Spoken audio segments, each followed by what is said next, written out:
ఓం శ్రీమాత్రే నమః. ఛానల్లోకి స్వాగతం అండి. ఏప్రిల్ 27వ తేదీ అమావాస్య ఆదివారంతో కలిసి రావటం అనేది చాలా విశేషమని, అలాగే ఎంతో శక్తివంతమైన రోజని పండితులు చెబుతున్నారు. ఈ రోజు మేషరాశివారు ఏం చెయ్యాలి? ఇంతటి విశేషమైన రోజున ఈ రాశివారు ఏ పనులు చేయటం వల్ల మీలో ఉన్న నెగిటివ్ ఎనర్జీ తొలగిపోయి విశేషమైన ధనలాభం కలిగి మీకున్న ఆర్థిక కష్టాలు తొలగిపోతాయి అనే అంశాలతో పాటుగా స్నానం చేసే నీటిలో ఏం కలుపుకోవాలి, ఆ పదార్థాలు ఎందుకు కలుపుకోవాలి అనే అంశాలను ఈ వీడియోలో మనం వివరంగా తెలుసుకుందాం. కానీ అంతకంటే ముందుగా మీరు గమనించాల్సిన విషయం ఏంటంటే, ఇప్పటివరకు మీరు మన ఛానల్ని సబ్స్క్రైబ్ చేసుకోకపోతే సబ్స్క్రైబ్ చేసుకొని పక్కనే ఉన్న బెల్ ఐకాన్ నొక్కి ఆల్ సెలెక్ట్ చేసుకుంటే మేము ఇలాంటి వీడియోస్ అప్లోడ్ చేయగానే ముందుగా మీకు నోటిఫికేషన్ వస్తుంది. ఇక వివరాల్లోకి వెళ్ళిపోతే, ముందుగా అమావాస్య రోజు ఏ పనులు చేస్తే అదృష్టం కలిసొస్తుందో, ఏ పనులు చేస్తే దురదృష్టం కలుగుతుందో తెలుసుకుందాం. అమావాస్య చాలా శక్తివంతమైంది. అమావాస్య రోజు కొన్ని పనులు చేస్తే అదృష్టం బాగా కలిసొస్తుంది. అమావాస్య రోజు ఎవరైనా సరే సూర్యోదయానికి పూర్వమే తలస్నానం చేయాలి. తలంటూ స్నానం చేయకూడదు. తలస్నానం అంటే కేవలం నీళ్లు తల మీద పోసుకొని తలస్నానం చేయాలి. ఈ తలస్నానం చేస్తే చాలా మంచిది. అమావాస్య రోజు మధ్యాహ్నం పూట నిద్రపోకూడదు. మధ్యాహ్నం పూట నిద్రపోతే దరిద్రం చుట్టుకుంటుంది. ఈరోజు విశేషంగా లక్ష్మీ పూజ చెయ్యాలి. అమావాస్య రోజు చేసే లక్ష్మీ పూజను ఐశ్వర్య లక్ష్మీ పూజ అంటారు. ఈ పూజ చేయటం వల్ల ఆర్థిక సమస్యలన్నీ తొలగిపోతాయి. అమావాస్య సందర్భంగా అన్నదానం చేసినా, వస్త్రదానం చేసినా విశేషమైన శుభ ఫలితాలు కలుగుతాయి. అలాగే అమావాస్య సందర్భంగా ఎవరైనా సరే ఎడమ కాలికి నల్లదారం కట్టుకుంటే చాలా మంచిదే. అమావాస్య రోజు ఎడమ కాలికి నల్లదారం కట్టుకుంటే ఎదుటి వాళ్ల ఏడుపులేవి మీ మీద పనిచేయవు, దిష్టి ఉండదు, నరపీడ ఉండదు, శత్రు బాధలు తొలగిపోతాయి. ఎడమ కాలికి నల్లదారం అమావాస్య రోజు కట్టుకోవాలి. అలా కట్టుకున్నట్లయితే మీకున్నటువంటి దిష్టి దోషం మొత్తం తొలగింపజేసుకోవచ్చు. అలాగే అమావాస్య రోజు రాత్రిపూట భోజనం చేయకూడదు, ఉపవాసం ఉండాలి. కేవలం పళ్ళు పాలు మాత్రమే ఆహారంగా స్వీకరిస్తే చాలా మంచిదే. అలాగే అమావాస్య అంటే సూర్యుడికి చాలా ఇష్టమైన రోజు. అందుకే ఎవరైనా సరే అమావాస్య సందర్భంగా సూర్యుడికి ఆర్ఘ్యమిస్తే, అంటే సూర్యుడికి నీటిని సమర్పిస్తే జాతక దోషాలు తొలగిపోతాయి. అంటే రాగి చెంబులో నీళ్లు తీసుకుని ఆ నీళ్లల్లో ఎర్ర పుష్పము, చిటికెడు కుంకుమ, కొద్దిగా గంధం కలిపి తూర్పు వైపు తిరిగి ఓం సవిత్రే నమః అంటూ 12 సార్లు జపించి సూర్య భగవానుడికి ఆర్ఘ్యమిచ్చినట్లయితే విశేషమైన ఫలితాలు కలుగుతాయి. అమావాస్య సూర్యనారాయణమూర్తి పుట్టినరోజు కాబట్టి సూర్యుడి అనుగ్రహం వల్ల సకల శుభాలు కలుగుతాయి. అలాగే పితృదోషాలు, పితృశాపాలు తొలగిపోవటానికి అమావాస్య రోజు ఒక ప్రత్యేకమైన విధానం పాటించాలి. మీకు దగ్గరలో రావి చెట్టు ఉన్నట్లయితే రావి చెట్టు దగ్గరికి వెళ్ళి రావి చెట్టు మొదట్లో ఆవాల నూనె అంటే మస్టర్డ్ ఆయిల్ ప్రమిదలో పోసి 8 ఒత్తులు విడిగా వేసి దీపాన్ని వెలిగించాలి. అమావాస్య రోజు ఎవరైతే రావి చెట్టు దగ్గర ఆవాల నూనె దీపం పెడతారో వాళ్లకున్నటువంటి పితృదోషాలు, పితృశాపాలు తొలగిపోతాయి. అలాగే అమావాస్య సందర్భంగా నవధాన్యాలకు సంబంధించిన ఒక ప్రత్యేకమైన పరిహారం పాటిస్తే లక్ష్మీ కటాక్షం చాలా సులభంగా కలుగుతుంది. నవధాన్యాలు అమావాస్య రోజు నానబెట్టి వాటిని లక్ష్మీదేవికి నైవేద్యంగా సమర్పించి ఆ తరువాత ఆ నవధాన్యాలు ఎక్కడైనా పరిశుభ్రమైన ప్రదేశంలో చల్లాలి. కొన్ని రోజుల తర్వాత ఆ నవధాన్యాలకు మొలకలు వచ్చాక ఆ మొలకలు వచ్చిన నవధాన్యాలు గోవుకు ఆహారంగా తినిపించాలి. అమావాస్య రోజు నవధాన్యాల పరిహారం పాటించడం ద్వారా ఆర్థిక ఇబ్బందుల నుంచి సులభంగా బయటపడవచ్చు. అమావాస్య సందర్భంగా ఈ ప్రత్యేకమైన విధానాలు పాటించండి. అమావాస్య రోజు కామ్యకర్మలేవి చేయకూడదు. అంటే కోరిక కోరుకొని చేసేటటువంటి కార్యక్రమాలేవి కూడా చేయకూడదు. అయితే దానాలు చేయటం, నువ్వులు నీళ్లల్లో వేసి దక్షిణ దిక్కుకు తిరిగి పితృదేవతలకు తర్పణాలు ఇవ్వటం ఇలాంటివి చేస్తే పితృదోషాలు తొలగిపోతాయి.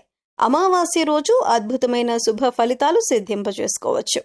అలాగే అమావాస్య రోజున బకెట్ నీళ్ళల్లో ఏది వేసుకుని స్నానం చేయటం వల్ల మీలో ఉన్న నెగిటివ్ ఎనర్జీ తొలగిపోతుంది. అలాగే ఈ పదార్థాలను బకెట్ నీళ్ళల్లో ఎందుకు కలుపుకోవాలి అనే అంశాలను ఇప్పుడు తెలుసుకుందాం. ప్రతి ఒక్కరూ కూడా ఆ భగవంతుడి ఆశీస్సులు మాపై ఉండాలని, జీవితంలో గొప్పగా ఎదగాలని కోరుకుంటారు. మరి ఆ దిశగా అడుగులు వేసేందుకు తమ వంతుగా ప్రతిరోజు పూజ చేస్తూ ఉంటారు. పూజ చేసినప్పుడు ఫలితాలు వస్తాయా అంటే మనశ్శాంతి మాత్రం ఖచ్చితంగా వస్తుంది. ఫలితం వస్తుందా అంటే మాత్రం అది వారి పూర్వజన్మ కర్మ ఫలితం మీద కూడా ఆధారపడి ఉంటుంది. మరి అలాంటి కర్మ ఫలితాన్ని తగ్గించుకోవాలంటే ఏం చేయాలి అనే సందేహం మీకు రావచ్చు. మనం ఏదైనా పని చేస్తున్నామంటే అది ఎందుకు చేస్తున్నాం అని తెలుసుకొని చేస్తే మాత్రం దానికి ఖచ్చితమైన ఫలితాలు దొరుకుతాయి. ఈ మాట సాక్షాత్తు వేద పండితులు చెబుతున్నారు. ఇంతటి విశేషమైన రోజున ఈ చిన్న పరిహారం చేసినట్లయితే కనుక లక్ష్మీ కటాక్షం కారణంగా దారిద్ర్య బాధలు తొలగిపోయి సిరి సంపదలు చేకూరుతాయి. చూడటానికి ఈ పరిహారాలు తేలిగ్గా అనిపించవచ్చు, కానీ వీటి ఫలితాలు మాత్రం చాలా గొప్పగా ఉంటాయి. ఇందుకోసం మీకు ముఖ్యంగా కావాల్సింది నమ్మకం. అలాగే ఈ పరిహారం మనకి పనిచేస్తుంది, కష్టాల నుంచి బయటపడేస్తుంది అనే విశ్వాసం. పరిహారంలో భాగంగా ముందు స్నానం చేసే నీటిలో ఏమేమి కలుపుకుంటే మీకు లక్ష్మీదేవి అనుగ్రహంతో సిరి సంపదలు పొందుతారో చూద్దాం. అంతేకాదు వాటిని ఎందుకు కలుపుకోవాలి అనే విషయాన్ని కూడా తెలుసుకుందాం.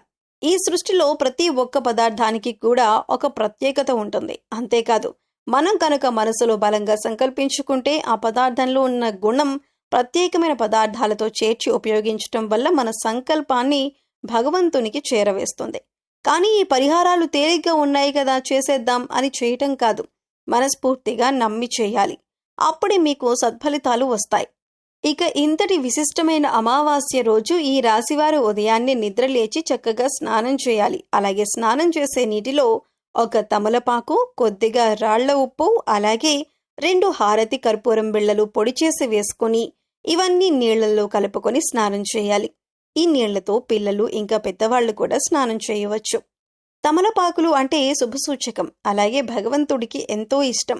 అంతేకాకుండా ఈ పదార్థాలన్నీ కూడా మీలో పాజిటివ్ ఎనర్జీని పెంచుతాయి, మీ చుట్టూ ఉన్న నెగిటివ్ ఎనర్జీని తీసేస్తాయి.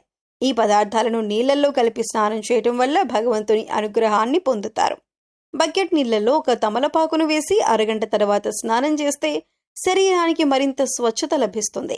ఒంట్లో ఉండే నెగిటివ్ ఎనర్జీ అంతా తొలగిపోతుంది. ఇక తమలపాకు అందుబాటులో లేని వారు చిటికెడు పసుపును స్నానం చేసే బకెట్ నీళ్లలో వేసుకోవచ్చండి. ఎందుకంటే పసుపు అనేది శుభసూచకం. ప్రతి ఒక్క శుభ కార్యక్రమానికి ముందుగా మనం గణపతిని పసుపుతో తయారు చేస్తాం అన్న విషయాన్ని గమనించాలి. ఇక ఇటువంటి పసుపుని చిటికెడు నీళ్లలో కలుపుకోవటం వల్ల మనలో పాజిటివ్ ఎనర్జీ పెరుగుతుంది. అంతేకాదు మనసుకు కూడా పవిత్రత చేకూరుతుంది. ఇక రెండవ పదార్థం మన నీళ్లలో కలిపింది రాళ్లుప్పు. ఈ రాళ్లుప్పు నీళ్లలో కలపడం వల్ల మనలో ఉన్నటువంటి నకారాత్మక శక్తి అనేది తొలగిపోతుంది, అంటే నెగటివ్ ఎనర్జీ. వాస్తవానికి చెప్పాలంటే మనకు తెలియకుండా మన మీద ఒక రకమైనటువంటి నకారాత్మక శక్తి పనిచేస్తూ ఉంటుంది. ఇక ఇలాంటి నకారాత్మక శక్తి ఉన్నప్పుడు మనం చేసే పనుల్లో ఆటంకాలు రావటం, అలాగే ఆర్థికంగా కుంగిపోవటం, ఇలాంటివన్నీ చూస్తూ ఉంటాం. ఇక ఈ నకారాత్మక శక్తి నుంచి బయటపడటానికి చిన్న చిన్న పరిహారాలు చేసుకుంటే సరిపోతుంది. దాన్ని తొలగించుకోవటానికి రాళ్లుప్పు మనకు ఎంతగానో సహాయపడుతుంది. ఇక మూడవ పదార్థం మనం నీళ్లలో కలిపింది కర్పూరం బిళ్ళలు. ఇలా 2 కర్పూరం బిళ్ళలు పొడి చేసి నీళ్లలో కలపటం వల్ల మనలో దైవభావం పెరుగుతుంది. దీని నుంచి వచ్చే సువాసన మనలో ఉన్న చెడు ఆలోచనలను తొలగించి ఆధ్యాత్మికం వైపు మనల్ని నడిపిస్తుంది.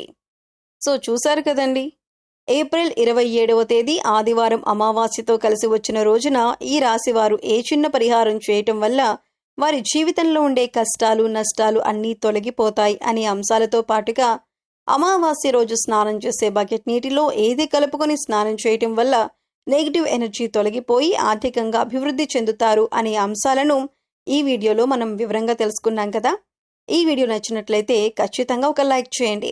అలాగే మీ ఫ్రెండ్స్ అండ్ ఫ్యామిలీ మెంబర్స్లో ఎవరైనా మేషరాశి వారు ఉన్నట్లయితే వారితో ఈ వీడియోని షేర్ చేసుకోవడం మాత్రం మర్చిపోకండి.